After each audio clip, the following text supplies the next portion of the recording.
Noyabrın başından beri Türkmenabatda ýaşaýjylaryň 2 aýdan gowrak odal girdilen karantin çäklendirmelerine garşy nägilelik bildiriji köpçülikliň çykyşlary döredi. 1-nji noýabrda onlarça bazar satyjysy işiň täzeden başlanmagyny talap edip bazaryň gapdalyndaky uly köçäni petikledi we 5-nji noýabrda awtobus sürüjüleri iş taşlaýyş etdi. Adatlyň habarçylary Türkmenabatda bolup geçen wakalaryň jekmejeklerini 8-nji noýabrda habar berdiler. 5-nji noýabrda Liwap Awtolog transport karhanasynyň ençeme sürüjüsi işlemekden ýüz öwüripdir.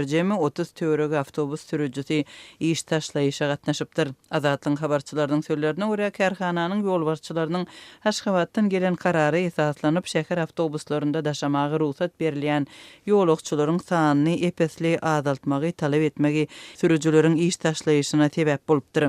Talaba görä sürüjüler her awtobusda ýolagçylaryň sanynyň 10 adamdan geçmezligini üpçün etmeli. Bolmasa sürüjüler düşündürüş ýazmaly we ikinji gezek düzgünüň bodulan ýagdaýynda işden çykarylmaly. Şol bir wagtyň özünde de sürüjülerden her gün 300 manat girdeji gazanmak talaby güýjünde saklanýar. Gündelik plan ýerine ýetirilmese sürüjülere ýene-de işden aýrylmak howpy abanýar. Awtobusu ondan köp bolmadyk ýolagçy mindirsen günlük plana görä 300 manat gazanyp bolmaz. Plany bozsaňam ýene-de düşündürüş ýazmaly. Bu işden howlmak howpy dürýär.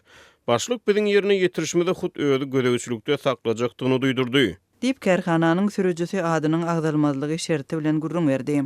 Adatlyň habarçylary jemgyýetçilik transportynda ýolagçylaryň ruhsat berilen sany barada hakykatdan ham buyrugyň bardygyny anykladylar. Bu koronavirus pandemiýasynyň çäginde sosial aralygy saklamak talaby bilen baglanşykly.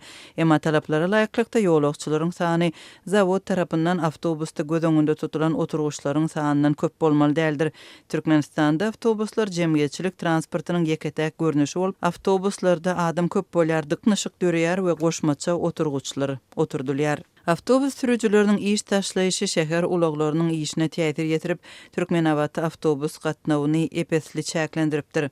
Liwap Awtolog karhanasynyň sürüjüleriniň çäklendirmelere boyun bolmazlyk hereketi Türkmenistanyň gündogor sebitinde ýylatyň nägileligini görkezýän ýeketäk köpçülik çykyşy däl. Habarçylaryň maglumatlaryna görä 1-nji noýabrda Türkmenabatdaky 5-nji bazaryň satyjylary we dukan eýleri karantin çäklendirmeleriniň uzaldylmagyna garşy garşylyk görkezipdir. 1-nji noýabrda bazaryň işläp başlamagy umydy bilen baran onlarça söwdegär häkimetleriň wadalaryna garamazdan bazar açylman soň golaýdaky köçäni bekledi. 1-nji noýabrda 5-nji bazara ýygnanan satyjylar onuň açylmagyna bider garaşdylar.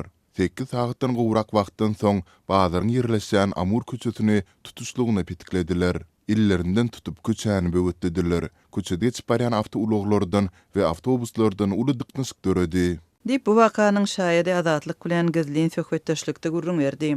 Azatlyň habarçylarynyň sözlerine görä gysga wagtyň içinde ulag ýolunda uzunlygy tas 4 kilometrlik dyknyşyk emele gelipdir we destine onlarça polisiýa işgäri 5 sany patrul awtologunda barpdyr. Gelen polisiýa işgärleri demonstrantlary zor bilen ýoldan aýyrmagy synançdylar. Ýöne destine başarmadylar. Soňra ýene goşmaça güýç sagyrdylar. Polisiýa gelen ulaglary protestçiler zor bilen talyp başladylar. Şeýlelikde polisiýa ýoly arasylady we ýol hereketi täzeden başlandy. Dip bu ýagdaýa gatnaşanlaryň biri gurrun berdi. Azatlyk radiosy demonstrantlaryň soňky ykbalyny anyklamaga synanşýar. Türkmenabatyň 5-nji bazary Amol we arkada köçeleriniň çatyrygynda at aýlawynyň golaýynda ýerleşýär. Bu uly köçede şäheri halkara aeroportu bilen birleşdirýän awtobus duralgolary ýerleşýär. Noýabr aýynyň başynda pandemiýa sebäpli 2 aýdan gowrak wagt bäri girdilen karantin çäklendirmeleriniň ýene-de uzaldylandygy belli boldy. Hökümet karantin çäklendirmeleriniň başlanmagy, uzaldylmagy we bu barada indiki planlary barada ilata resmi taýdan habar bermedi. Ýaşaýjylar bu ýagdaýlary yerli häkimetlerden dilüsti bilen bilip galdylar. Bu aralykda Aşgabatda karantin çäklendirmeleriniň garaşylyşynyň tersine ýene-de onlarça dukan ýapyldy. Ýaşaýyş çaýlaryň gerdeminlerindäki azyk dukanlary geçen hepde ýapylyp başlandy. Parahat 1, 2, 3, 4 etraplaryndaky dukanlar dinç günlerinde de ýapyk durdy. Aşgabatda satyjylar we dukançylar prokuratura ýüz tutmak üçin gol ýygnaýarlar, gulplamalaryň çäginde köp telekeçi girdejesine getirdi we ýetki çekdi. Ýapyk dethalaryň işgärleri eklensiz galdy. Türkmen döwleti koronavirus pandemiýasy wagtynda ilatyna kompensasiýany we maddi goldawy göz öňünde tutmaýar. Ýurtda koronavirusyň bardygyny resmi taýdan ikrar etmeýän Türkmenistanyň hökümeti resmi taýdan eglan etmezden şu ýylyň awgust aýynda sowda hyzmat we güwence kärhanalaryny ýapdy. Bu koronavirusyň güýçli tolkunna gabat gelip hastaxanalar COVID-19 diagnozly hastalardan doldy. Morglarda merhumlar köpeldi, gonamçylyklarda jaýlanyş çäreleri giýje gündüz geçirildi.